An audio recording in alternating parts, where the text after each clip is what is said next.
making progress to have this house moved.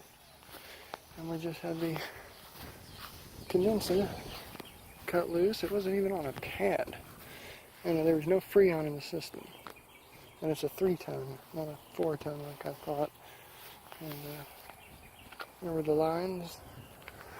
There's absolutely no freon in it. But we're not going back with a split system. Let's see if we can read that data plate. It is illegible.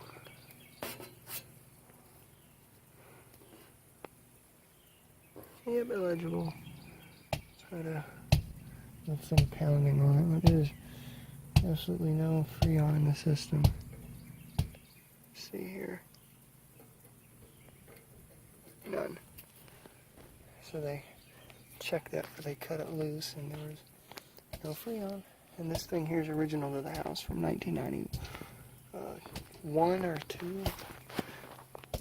That coil is disgusting, and I'm pretty sure those are oil streaks, but the furnace, they condemned it because it's a fire hazard. And the indoor coil is disgusting, so we're going back with a package unit. Putting everything outside in this round little trash can. Can sit right here. Because I'm not going to reuse it.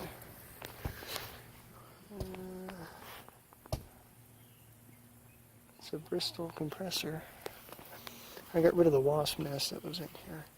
But the last time this house was occupied was 2015. It's 2018 now. That was the last time this was in. See, right there's a little wasp nest. And a huge spider. But yeah, this thing's going to the junk. The label fell off.